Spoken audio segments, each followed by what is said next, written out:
Hey guys, welcome to a new video. I know it's been a while since I actually uploaded something like an actual video instead of a YouTube short. But today we are going to be working on my Lexus IS-F. And today we are going to be replacing the radiator to aluminum. We're going to be upgrading the transmission cooler alongside with the coolant hose.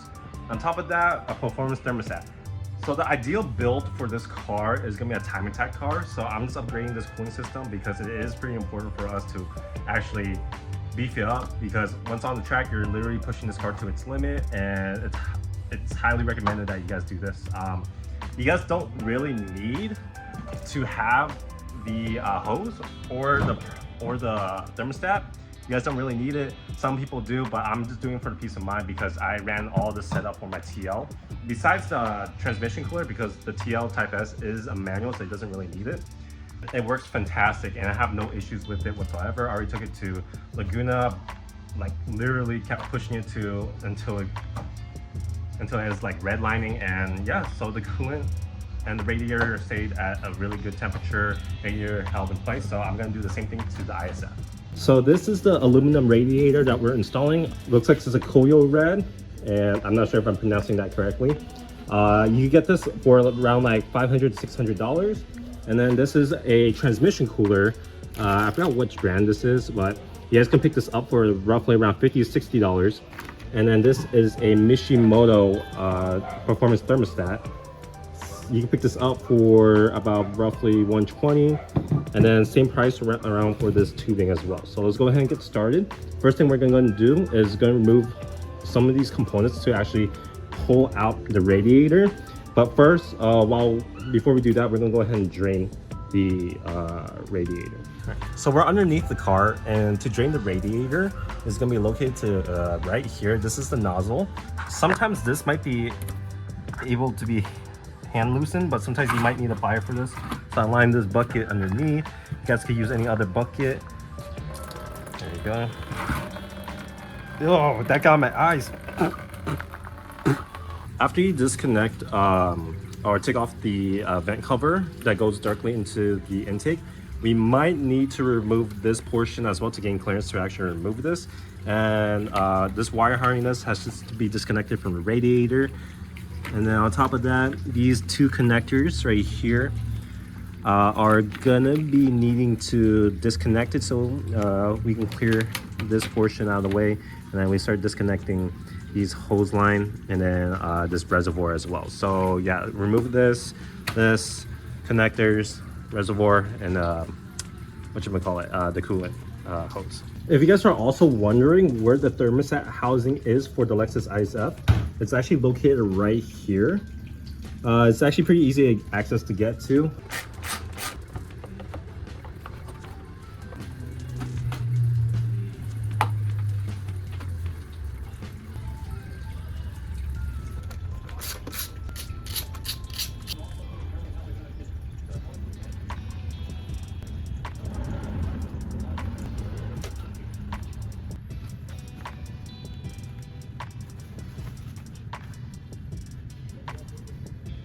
Okay, coming to the bottom, let's see, this line you're gonna be disconnecting because I think this is also part of the transmission cooler. And then this one as well, that's also part of the transmission cooler. And then this is just the coolant hose. This is for the lower one. And then there is a bolt that you need to disconnect from this bracket, and then this one as well.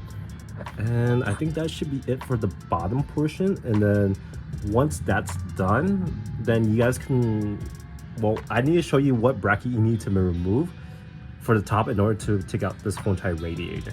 So this transmission cooler, this is the OEM one. It has only 3 bolts just holding it up. One down here, and one right there, and then one right here. And that's pretty much it. So I was able to remove these bolts, these 2 bolts, and then these 2. So there's a total of 6 because this has to come loose in order for this to move out. These are all 10 millimeters, which is a good thing. Should be the easiest part, and then we just go ahead and try to see if we can yank this thing out. Now that you got this part removed and out of the way just for a little bit, this condenser, this AC condenser, I believe, it has 4 bulbs. One right here, one right here, one on top right here, and up here, which is a 10 millimeter. So this is connected to the radiator. So disconnect that in order to actually remove this whole entire piece, because without it, you're gonna struggle to take it out.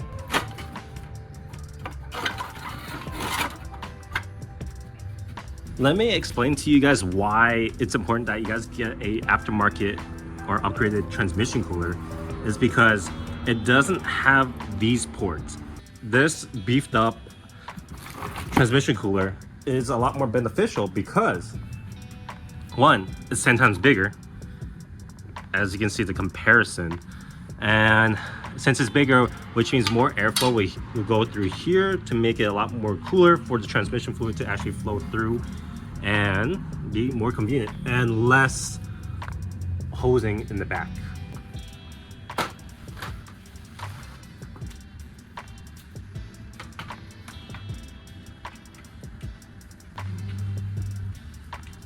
So now that the fan shroud is on the new radiator, it's just 3 bolts on top, and it's just like these little pegs at the bottom. Nothing much, but yeah, it's pretty easy, super simple to transfer from the OEM to the new one. So while this sits out here, we're gonna go ahead and take out this lower coolant hose and then take out this thermostat as well. So that should be pretty easy now that we have a little bit more space, but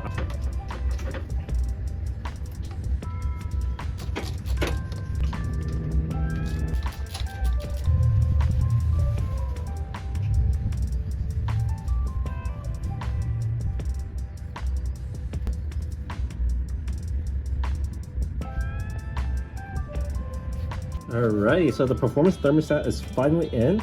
Once you guys put this in, torque the nuts down to at least 9 foot-pound-feet of torque.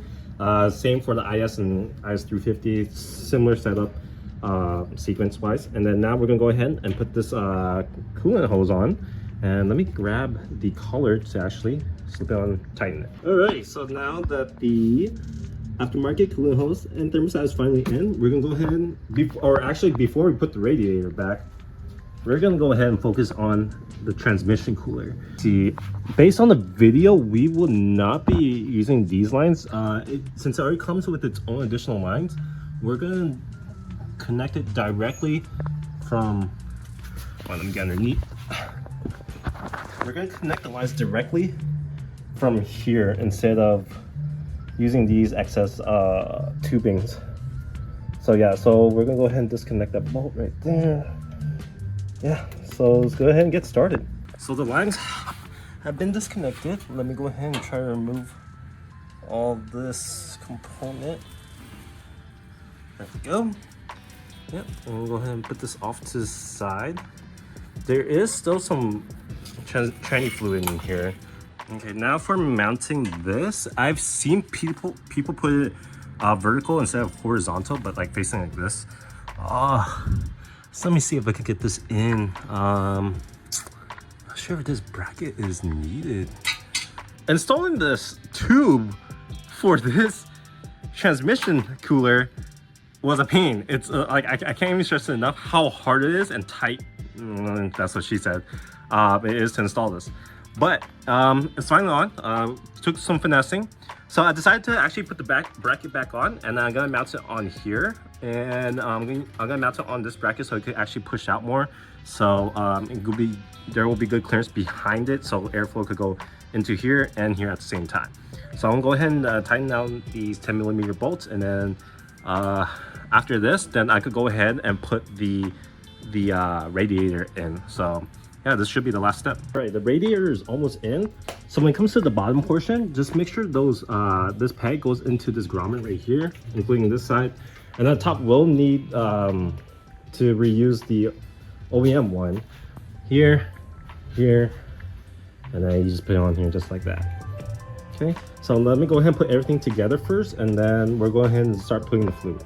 Aluminum radiators on, and then this is how I mounted my transmission cooler. Just ignore the zip ties right now because I'm still trying to figure out if I need to make a custom bracket to ensure that these things are secure. But I was able to put a bolt on this side compared to this side, so I use zip tie on that side, and that side. Okay, now that we're in the cabin, while the reservoir and that funnel is just letting all the air bubble out, you put the setting onto high and full blast, high temperature, high as possible. And then you will first notice that when it blows out the air, it's cool. Give it some time, it will start blowing out hot air. And then I do highly recommend this. You just let the RPM run to 2000 RPM for like a couple of minutes or so, okay? Or a couple of seconds.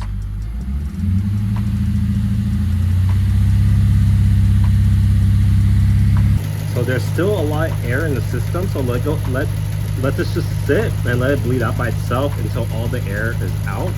And then make sure you just check for any leaks or anything that if there is, stop the car, let the car rest, and you try to fix it once the car slightly cools down. So just make sure you guys do that before you guys take this on the test drive. All right, so I hope you guys enjoyed today's video for this install.